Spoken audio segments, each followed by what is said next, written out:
Welcome to another episode of The Apprentice at Home, where all is quiet after an eventful day selling Ryobi power tools. But first, let's see how the winning team got on with their reward. We just came back from Portugal the day before yesterday. Absolutely had the time of our lives.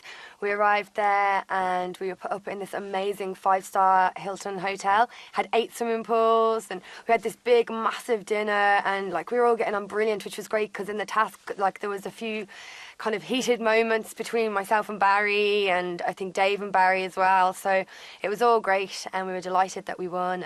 We got up in the morning, we had spa treatments in the morning. We all got spa treatments on Tuesday morning, and I had myself down for a massage, just a local standard massage. But that was on at 12 o'clock, and I didn't want to be ready around to 12 o'clock. I wanted to get whatever I was going to get done early and get back out to the pool. So I swapped with Will, and what I ended up taking was a Scottish massage. Now, on reading the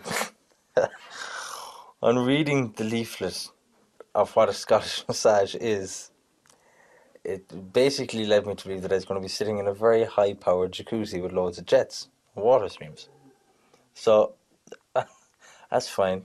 Met my little helper, walked into this massive chamber where I saw there was no bats.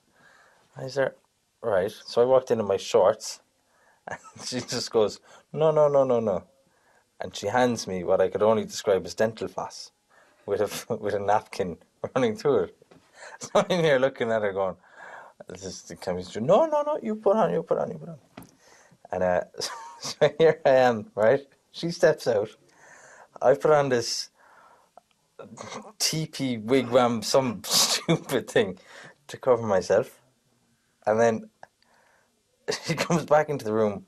I'm sent to the far end of the room, told to turn my back, put my 2 hands up on the wall and spread my legs while she pummels me with nothing else I can describe as a fireman's hose, with a jet stream starting from my Achilles heel all the way up to my hips, and she methodically works every part of my calves, hamstrings, ass, and all the way back down again. As I'm watching it, she then gets me to turn to the side with the most soft porn pose I could ever come up with. And she then continues to hammer me, very methodical the whole lot, do the other side, and then turn around for the grand finale where I've got both my hands up and she's just shooting me head on. I really didn't know whether I was in a soft porn or in prison. It was just absolutely horrendous. It's not Portugal, no, but we didn't have to travel for, a good few hours on our 2 days off. We literally were able to chill out the first night, fall asleep the first night early, get up the next morning, have breakfast, stay in and just enjoy your own company. It's good. Maybe I'm being naive, but I think our team now doesn't have any of that stuff. Whereas they're carrying differences that they have, and they're still there in the background. Even though they say they're gone, they're actually, after pulling together, they don't think they have that. Sorry to interrupt, but we thought you might like. Jamie's interview is interrupted by Panos and the girls, who clearly have too much time on their hands. Then again, perhaps life in the house is finally starting to get to them. Hey. Panos demonstrates some of the sales techniques he's picked up from his Carlo roommate. Would you buy a tool from me? Would you buy a tool from me? Would you buy a tool? Would you buy a tool? You need a tool, you need a public tool. You need a tool, you need a public tool. Not a public tool, a power tool. A power tool. Would you buy a power tool? Joking aside, there was a major blunder in the task today, and PM Dave is concerned. We set ourselves a goal, a revenue production goal, and we exceeded it. If we didn't have that twist, we'd be walking on air tonight. But I think it kind of has put a dampener on it, and it is in the back of everyone's minds that all this work that we could have done could have been in vain. But we have a little blooper, and the little blooper is literally this size as opposed to our sales, and I think it really would be an injustice to lose the task on that basis. When he came over to me and said, I'd like to get the €20 for the balloons, please, it was actually sheer panic. I just realised that I'd forgotten there was 50 cent of the seed money left. There was no way I could pay him. We don't have any money. Couldn't go up asking someone in the street for 20 quid. I didn't have a clue what I was going to do. And I didn't know what to do. I asked Dave. Dave was PM. I was like, what should we do? Sure, he didn't have any ideas either. Like, there was nothing we could do. And it was just that moment where you're just like, fuck, basically. Like, I just didn't know what I was going to do. And I think like that's why I ended up crying, I think, because then when Brian came over and gave me the lend and told me that I had potentially ruined it for the rest of my team, I knew that meant that I could potentially be going home. And I just don't want to go home over a mistake of €20, you know? What's the name again? Because it had a first and Lookalike. No, but obviously, hello, the half Arab clearly The male model as well, which is Yeah, talking about me. I want to look at. I don't want to look at Ari seems to be enjoying himself, but there's a lot playing on his mind. He doesn't take negative reinforcement very well. In fact, don't even mention the word negative. As you can see, you'll see from my face anyway after winning the task, I wasn't one bit impressed. I couldn't have been arsed. I was really disappointed at the remarks he made in the boardroom. Obviously he was grilling the PM and he wanted a certain answer off Panos. But, I mean, Panos could have easily said, no, there was nobody in the team that was weak. But, yeah, he said, yeah, Barry was the weak link. Even the lads on the other team kind of said they were really unhappy with what went on in the boardroom. They came in and said it to Panos, said it to Michelle, look, it wasn't on, you know. Because they know what I'm like. They know it's not. I'm never negative. I'm the most positive fucking person, I think. I really am a very positive person, you know. I'm constantly thinking positive. People are excited going away and I wasn't one bit excited. I mean, the other day was the first day I kind of went, is this really worth it? You know, and then you have to think, you know, I'm here for my family, really, you know. And, you know yourself, you want to make sure that, you know, you don't disappoint them. They know what I'm like, and they know I don't have a bad bone in my body. And they know that I'm the most positive person. Like, and for somebody to say that I'm negative, and like, I know it's a stupid word, and I know it might sound so benign to you or to anybody, but you know, when you have kids, you don't want to upset them at all. Kids don't have any rationale. They only see somebody says a bad word. All they hear is the bad word. They don't hear the context. They don't hear why did he say. All they hear is like, you know, Barry was negative. Meanwhile, the rest of the house take things in their stride. Here's a pretty common scenario. Dave Cashman playing a prank and Will being the fall guy. Okay, see you later. Yeah, I fucking knew it. I knew it. You didn't know it, Will, because if you did, you wouldn't have allowed them make an idiot out of you on national television. I could try and go for this. We're actually not going back. I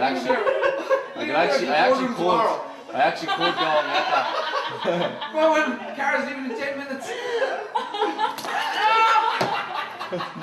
Despite the fun and games, project manager Kieran is starting to feel the pressure. I get the tells. With regard to the boardroom then, I just have to look at everyone in the task as it stands so far, and no one really deserves to go home, including myself. And I'm going to have to make a pretty tough decision tomorrow and bring in a couple of people that probably don't deserve to be in any boardroom. Like my initial impressions would say Tara and Caroline, but I'm going to see how the boardroom plays out tomorrow, if I do lose. I would have been one of the bigger sellers today, but I don't think that's going to buy me immunity. I think that there's going to be too much will have fallen on the PM's lap here to get away with it. I think that I could be in trouble. I mean, I'll fight for my life tomorrow. Like, I mean, there's certain people here I don't particularly care for and have no interest in being friends with outside of this house. But if we're on a task or if we're in the boardroom together, those details are not important. It's just specifically business related. I'm sure that Kira, Tara and Najat are sitting below now thinking that they're in the firing line because of my friendship with Caroline and Jamie. That's not necessarily true. Jamie's pretty safe tomorrow. Kira is probably, without knowing it, pretty safe tomorrow, as she was a big seller again today. And did contribute. I didn't see a whole lot from her yesterday though. Tara, Nishette and Caroline all have something to be concerned about going to the boardroom tomorrow. My initial reaction or my initial impression is that it's going to be Tara and Caroline that come with me, even though I kind of don't want to take Caroline. I'd say if we lose, there's probably an 80% chance that I'll be called into the boardroom, even though I got the most sales, I think. So, but I think though if I do get called in, I'm not going to go home. And I'm seriously concerned if I go to the boardroom, I'm going home. Your concerns are well founded, Kieran. See ya. Welcome back to The Apprentice at Home, where the winners of Task 4 discuss the mystery of the missing €20. So just get her up because, if it was me, I would expect someone to come in and drag me out by the hair. Yes. I heard you guys walking downstairs and I was like, fucking bastards all upstairs licking up today. I'm fucking going home tomorrow. Yeah, we're like, living in bed going, oh, no, well, then Caroline came out of her room and there was like me, Barry, Dave and Will. Like Will there in his boxers and like all of us in our pyjamas out in the corner. Right, t-shirt and nothing else. Yeah, in the pitch black dark. Love my own. The 20 euros. Caroline comes out and we're like, hi Caroline, how are you? Yeah, grand. Ran up to the attic and next thing David goes to his pants, just takes out the €20 and we were like, oh my God. I'm surprised he didn't just go, and flush it in the toilet. I think wouldn't you, if you found it in your pocket, wouldn't you just be like, shit. I'm just going to hide it. Destroy. Lo and behold, I came back up here at 1 o'clock in the morning last night after speaking to everyone just to make sure that because I thought we'd spent money somewhere else, whereas we'd lost it or must be here somewhere. So I went through my jeans then rigorously at 1 o'clock in the morning, found it in my jeans pocket. Found the budgie there. Stay tomorrow. Yeah.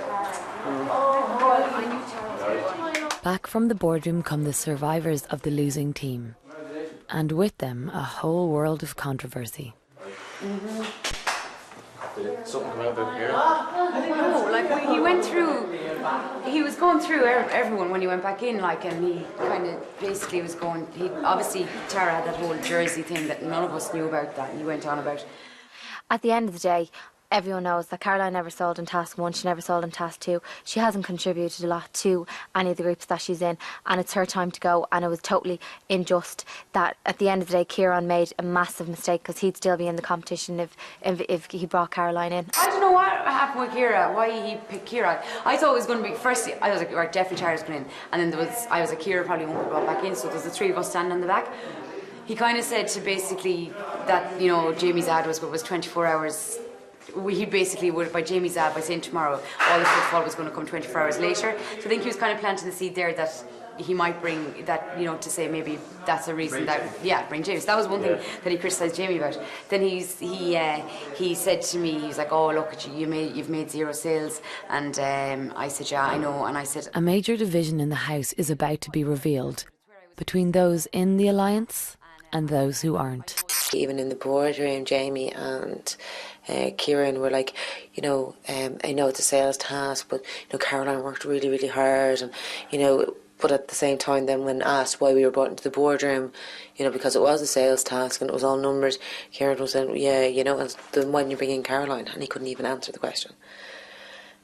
He made up, I don't know, he was rambling on for a couple of minutes. Bill stopped him off, said, you're waffling, tell me why you didn't bring Caroline in, and he couldn't answer the question. The reason why he couldn't answer it, because the truth is, he didn't want to bring her in because they're friends. because everyone's going to be whispering, oh, you're only still here now because Kieran saved me. No, Caroline, that's not the truth at all. Caroline. Listen, Kieran is in this to win the game just like we all are. He brought in the 2 people that he deemed weakest. He's not stupid, and he's not going to bring in anyone because he's friends with anybody. He brought in the 2 that he thought were most likely to go over you, and that is not you. He didn't bring you in because he didn't think you'd go for him. On previous task performance. Yeah. He did. He did. Kira's a good salesperson, but she's done very little in 2 and 3. She got top sales this week, this task. She got, both of us got 3. I was higher on I'm that just amount. thinking, like, obviously Bill's going to see that. It comes down to the point that Bill gave Caroline a lifeline in the boardroom, and Kieran maybe second-guessed himself. Do you know, he tried to say, well, Bill is after giving Caroline a lifeline here, and he wants her to stay. I just, the vibe between him and the 3 the other side of the table, I just don't know, do they... Really? He kind of rubs them up the wrong way Yeah, sometimes. he does, I think. Do they not respect him though? Like, I tell you one thing, he should have, there was a stage there